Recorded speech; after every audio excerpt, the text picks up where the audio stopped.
alaikum, everyone. Assalamu alaikum. Welcome to another episode of Qyssa. We're very excited. This episode is powered by and brought to you by And supported by.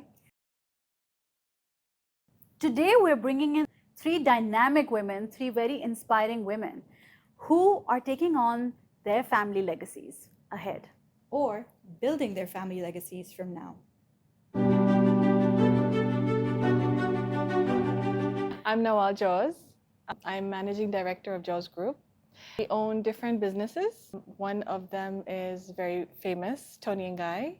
It's a franchise from UK. We also own Joz Salons and Spas, the chain, and Top Cut, chain of barbershops. We also own the Great Kebab Factory, which is a franchise from India. We have Joz Contracting, Joz Maintenance, Joz Electronics, Joz Properties, multiple different businesses. That's us. Joz Group is synonymous with beauty and innovation in the Kingdom of Bahrain for almost 100 years. In 1935, my grandfather, Muhammadin Joz, he started the first general store in Bahrain, the first laundromat, the first barbershop, and the first salon. So that's why we're known for these things. We're known for beauty and innovation. It was a different time, and when my grandfather passed away, my father inherited the business. He was 17 years old when he took the reins.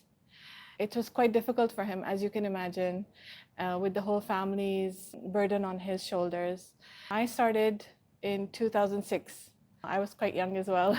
Joz Group's values are based on integrity and spirit of excellence. When I came in, I brought new ideas, fresh energy, new technologies, and yeah, my family is also part of it. I don't think that it is just changing the legacy itself, just changing the values. I think it's more a combination of new ideas as well as the old ones. It's a combination of generations. I had a defining moment in 2011 when I opened the first Toni & Guy. It was my first baby. So when I saw the staff walk in for the first time and the clients walk in for the first time, I knew that I had done it. You know, it was all my ideas, and it was predominantly my project, my first project. I had done previous projects before, but this was my baby. This was my startup, completely on me.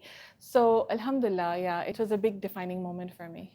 So we're known for different sectors, whether it's a new business, a new salon concept, getting into food and hospitality business, or events.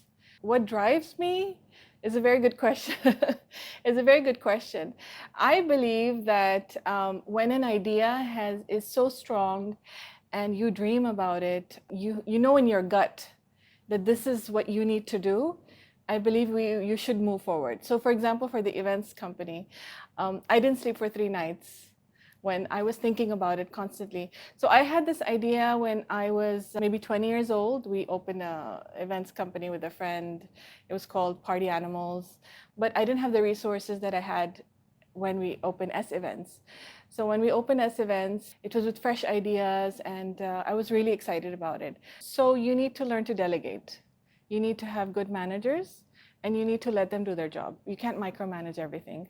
When you have the good people with you, working for you, you're empowering them.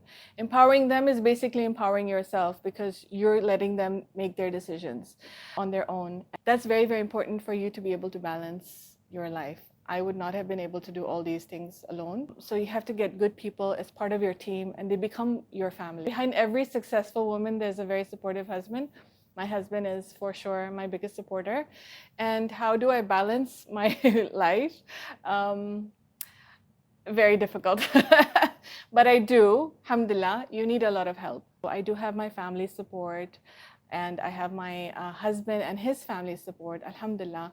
They say it takes a village to, bring up kids. Yeah, that's what it is. I give the credit completely to my father. He didn't let us believe that we're different. He treated us all equally, and he pushed us all towards the business. because of him, actually, we're all here, and we are all part of the business, and we're all taking care of different sectors. I've been working since I was 15 years old. Nobody forced me. I just liked to go after school, and I would go and work, and even in the summers I would work. Even during university, I was working part-time.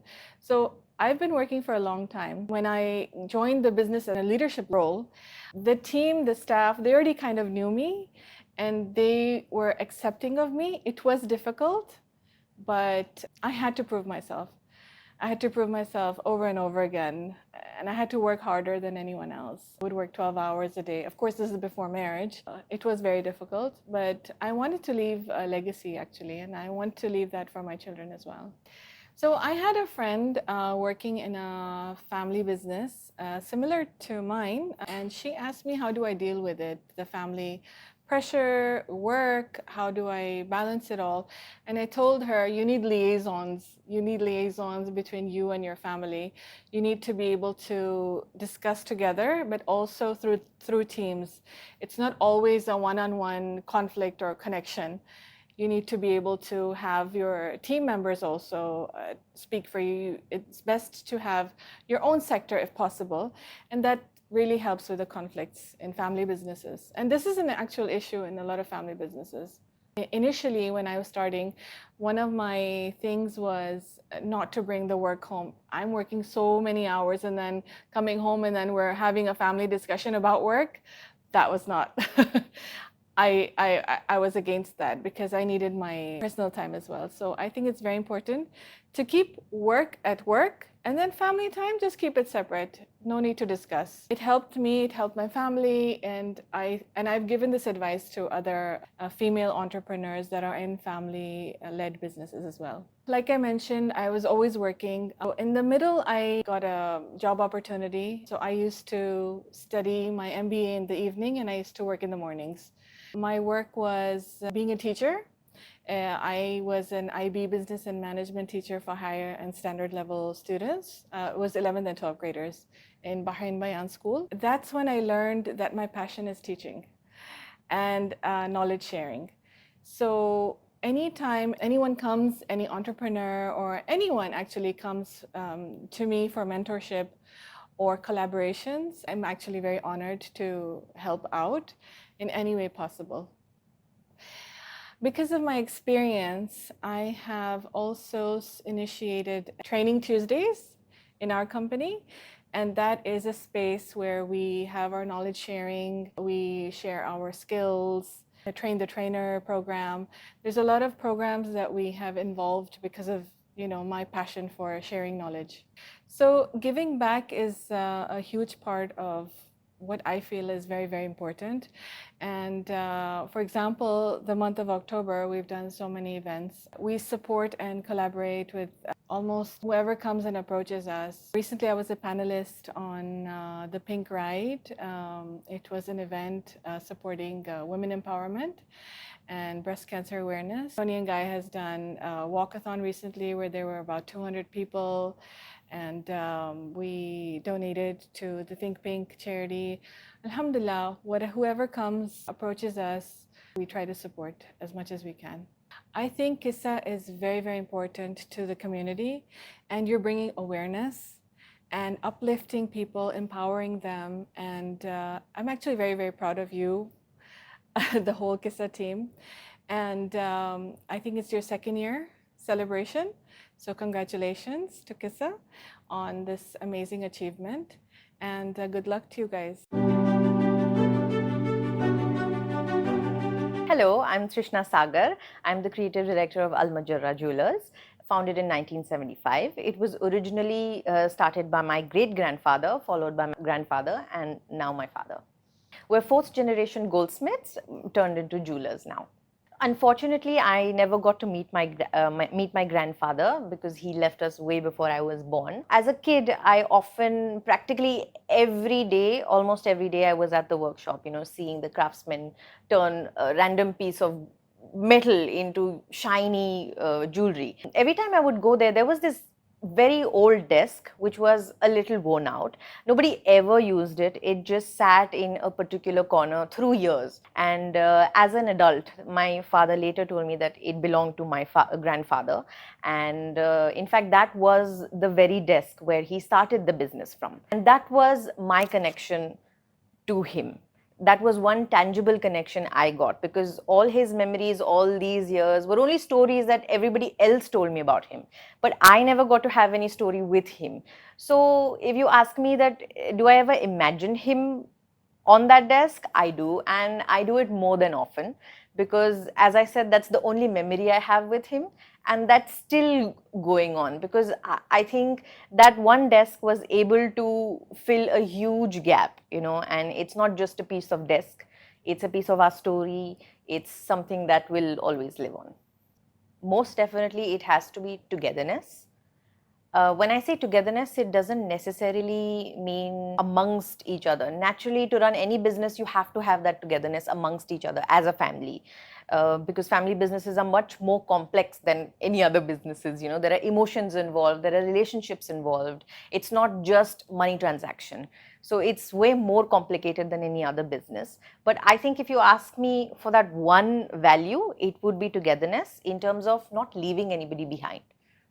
In terms of our staff, you know, this is something I've heard about him, his stories. I have seen my father do, I have seen my brother do, I myself practice it. All our staff are very well taken care of. If they have any issues, be it financially, emotionally, health-wise, you know, they always come up to us, and we've always provided them with that space. No matter what, we're there for you, because आज हम जो भी हैं वो उनकी वजह से ही हैं. They are the ones that bridge the gap between the design and the final product. So जो limelight मिलती है एक product को, it is only and only possible because of them.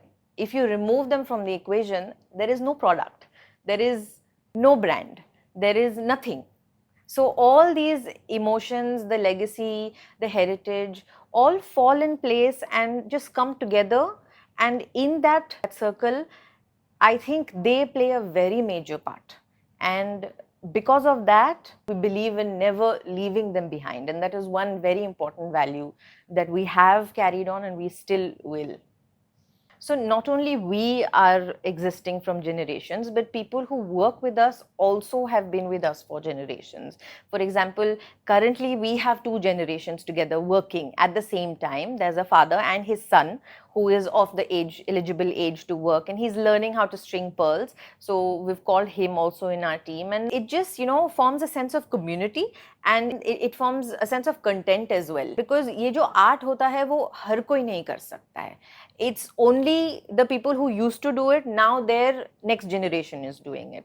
So it's something, it's a dying art, I would say, and that's why we want the generations to adapt it, so that we can preserve a little bit of it, whatever we can.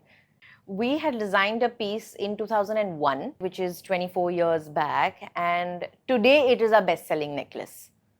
So I think as a designer, it's about vision, and it's about staying ahead of time. There is a balance between heritage and innovation. Heritage doesn't always mean that you have to be stuck in your traditional terms. Innovation is something that is inevitable and absolutely crucial for any business, because without innovation, there's no survival.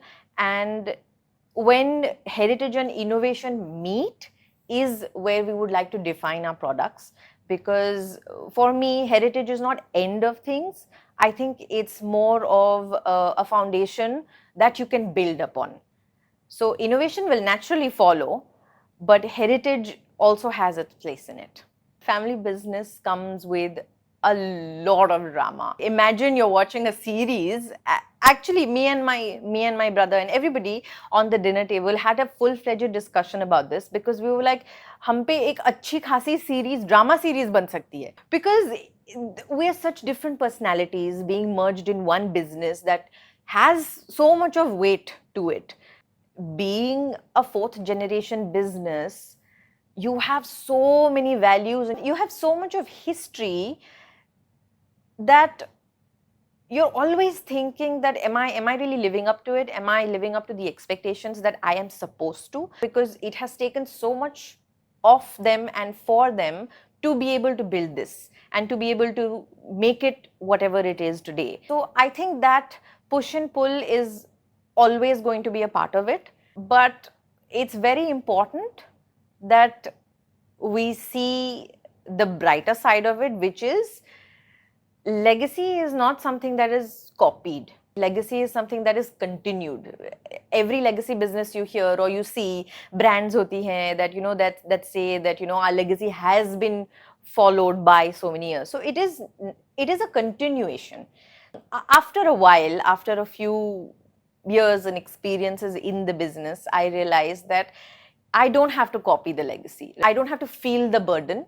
Naturally, I have to keep the ethics of what it is built on, but I don't have to feel the burden because I'm going to continue it. So I have to add my essence to it as well. So I think that is very important. And that once I started seeing that it can be fun and I have to innovate it, as we spoke about innovation and heritage, heritage will always be there, but there are sparks of innovation that are needed to again grow. So that made it a little better. In reality, jewelry industry, not only in this region, but all over the world is very male dominated. How many jewelry entrepreneurs do you see as women? It's barely that we see women entrepreneurs in the jewelry field.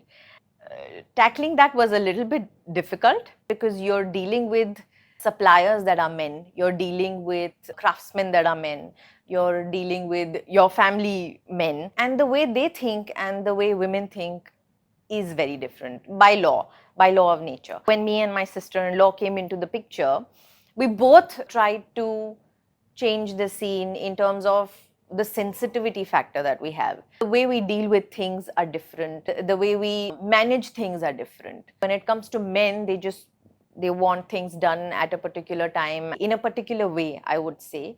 But when it comes to women, I think they're more understanding, and that understanding gives more room to the other person to perform better. In that terms, we were able to change a lot of operations on the manufacturing floor, where they were understood a little more better and they were communicated with in a more seamless way.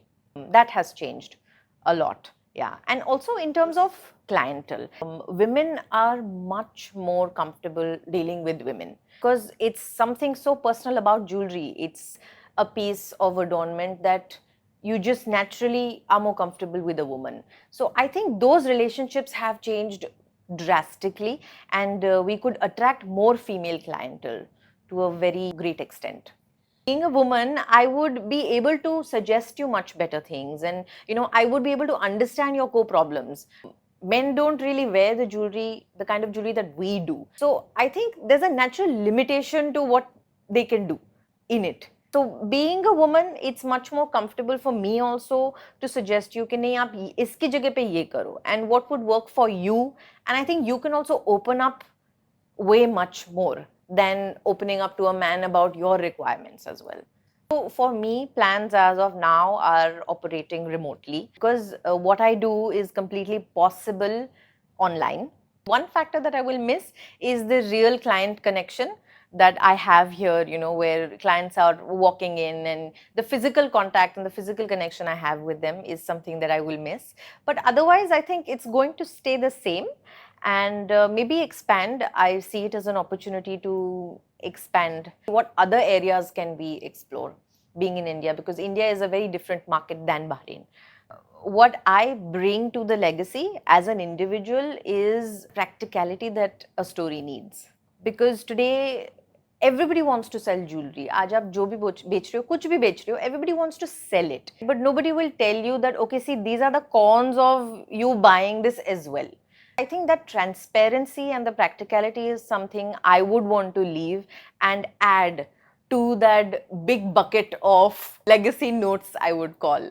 Ek note mere naam ki about transparency and practicality also, because today practicality is a part of everything you do, right? You cannot survive in this kind of a world, not to be a pessimist, but just a realist, that you have to be practical in all terms. All in for dreaming big, but practicality is something that will save you, I would say, and also transparency. These two things, I think, मेरे नाम की चिट्ठी. लोग कभी gold bye करना बंद तो करेंगे नहीं, but I think due to the sudden rise there is a huge hype all of a sudden, उसकी वजह से people are refraining from buying gold jewelry. They are leaning towards gold bars and bullion and all those things. But I think it's just a matter of time till they set their minds to it. Naturally, because it's a huge shock for them, it does affect our business, but not for long, because this has been the nature of gold, right? अगर आप देखोगे तो your mothers or our mothers have bought gold for 3 BD a gram, and today it's 49-50 BD a gram. So we're talking about maybe 30-35 years. So the nature of gold is as such कि वो कभी depreciate तो होगा नहीं, होता है लेकिन वो थोड़ा बहुत छोटा मोटा होता है. It's not going to fall drastically. So I don't think people will stop buying jewelry, but I do think that this will require a lot of technical advancements in terms of manufacturing of jewelry, because people are no longer going to invest in heavy chunky pieces. They're no longer going to invest in something that is very expensive. So it's called the Egyptian necklace. It's called the Math necklace. Okay, it is inspired by the Egyptian princess era. She is a princess warrior and she is the main center character, and that's why we designed it. It's very special to me because that was my first designed necklace ever. It features a 45-year-old vintage turquoise in it with rubies, and it is something that will always hold a special place in my heart, because my father had an inspiration board of it years back, and I was just clearing out his drawer one fine day. It was so messy and I was like, you know, this place needs to be clean, and I was just clearing out his drawer and I found that little bits of inspiration pieces here and there, and that's where I was inspired from designing that necklace. And I think because it had a piece of my father and now it has a piece of me as a collection, that's why it's the most special piece, and I think it always will be the most special piece for me. I came to know about Qyssa through Shameen. It really appeals to today's world and just natural sensibilities of people, because we're all people, right? We're all a bunch of experiences walking around. Experiences keep changing us as people as well. So I think hearing somebody else's experience in such a natural way really adds value to your own experience. You connect to that story much more. You see bits of yourself in that story, even if you haven't lived that story. I think it's a beautiful platform and it's a beautiful thing that you girls are doing, and I'm really proud of you both. My name is Fariha. I started Nawat. Nawat is a date and chocolate business that we want to bring to the market to show culture and love. It is a deep connection, you know, it's a lot of nostalgia. I remember being a kid and then me, you know, making this for us, these date truffles during Ramadan. And I remember sitting there helping her out, coating these little date truffles with coconut or sesame seeds or whatever we have, and making it look pretty. And then that love and that little act of care went on, not just for me, but for my children, from my mom. And mom would make it for my children. It wasn't till COVID hit. My kids are now grown up, and it was that time where they went to my mom and said, Nani, you know, because she's stressing, everybody was stressed, the whole environment was so stressed. And they said, Nani, why don't you just start making that and see if we can sell that? This is how it started. So it's nostalgia, and it's amazing how a small act and that connection, the family love, can actually come into something so tangible now that we can actually share it with others. You know, food always brought everybody together on the table. I remember sitting on the dining table, and before we know it, we realized that we're done eating. You know, it's been a while and we're just chit-chatting and talking and, you know, sharing stories of the day with everyone, with parents and with siblings. And I remember doing the same, making these truffles with mom and talking everybody around and feel of the Ramadan coming and everything. Now fast forward it to the present, especially the first batch during COVID. In that stressful time, it was the same thing. It was me, my mother, and then my kids. You know, they're sitting now with their grandmother, and we're laughing and trying to make everything more relaxed for her. And we made our first batch. It's not just a simple sweet treat. Food brought everybody together. But if you add that element of health, nourishment, it just becomes it goes to another level. And I think date in that way, it's full of nourishment and something that shows hospitality, especially in the culture we're sitting. Hospitality, warmth, and generosity. Nawat actually means the seed of the date. It's an Arabic word that means the seed of the date. And I realized, or I learned, the literal meaning is the seed. But it can actually be used as the heart of anything, the seed of anything, Noah. So it was through a very good friend of mine that we were sitting, a Saudi friend, that she suggested that let's do this, you know, because she's been my friend for a very long time. She just knew that it's coming from heart, so she said, why not heart? Why not Noah? Well, I hope that they would, you know, if somebody had to describe without seeing, without trying it, that they feel the warmth, that they feel the care. It's like a piece of our heart, you know, that we are sharing with them. That's what I want them to feel. Definitely everybody played their part. Even if it's when, you know, I'm telling my kids, hey, I've got a big order, and I tell them, can you go and cook for yourself today? Because I need to take care of this order. So I think everybody is playing this role, whether they're sitting on the table or in the store with me and making those truffles.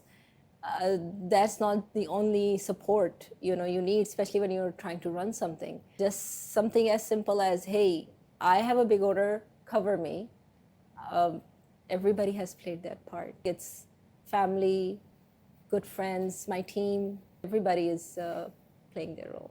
I want my kids to look back. I mean, funny enough that they are the one who suggested to their grandmother, let's do this. I want them to be able to look back and see hard work, consistency, that if they also carry that in their life, that we can get somewhere, you know, no matter how hard things get. It was a challenging situation, but at the same time, I'm very thankful that it was that good, challenging situation. I had huge order, and at that time, I'm working for my kitchen from my home, and I remember I had to make roughly 1,000 boxes. I did not have place to put the boxes on the table, so I had to throw a clean sheet on the floor, started stacking it up. So that was challenging, and I don't know why every time I go back to that, because I remember that stress, that how I'm gonna handle this. It was a good stress, I guess. Everything that is coming together now, definitely a big sign for me that it is like Allah is definitely helping me, sending the right people my way who are helping me learn the business world. I mean, I'm not coming from a business family, but they're helping me just learn how to run the business. I think all these are signs from my kids to my team. So working with my mom, first of all, has been a blessing. The two things that I learned working with her at this stage as a mother now is resilience. You just keep on going even if surroundings, like I said, COVID, for example, you know, if it's stressful, you just keep on going. Because I remember waking up every morning and telling mom, hey, we got orders, so let's get up and let's do this together. So resilience and patience. I think our mothers, that level of patience that they carry, I don't know how many more years I have to live to learn the level of patience that they carry with them. So as a woman, you are trying to build something. You are taking care of the house, the kids, putting food on the table, making sure everything is done. So she was a big inspiration for me. I want them to look back and take pride in something, the idea they gave, and how their grandmother and the mother, how we all went through and did what needed to be done. Just take pride in that and take it up there. The main product is the date truffles with different flavors, and we're using natural flavors. Then we have the dates itself, stuffed dates, almond or cashew or other things, and we got our premium dates, Dubai chocolate date, for example, or raspberry date. So, and they're chocolate coated. The whole business is based in Saudi, and our target is Saudi and then Bahrain. So we are actually getting it from Al-Hassa, making it from hand, where I'm making and rolling every truffle with my hand and dipping one date in the chocolate with my spoon or fork, to now have a belt, conveyor belt, where the chocolate is moving and the dates are coming out.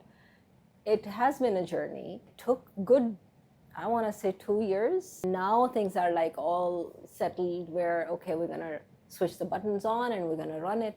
It has been a good journey. It has been a very learning process, and along this journey, meeting the right people and sitting down with them and okay, how can we make the process easy?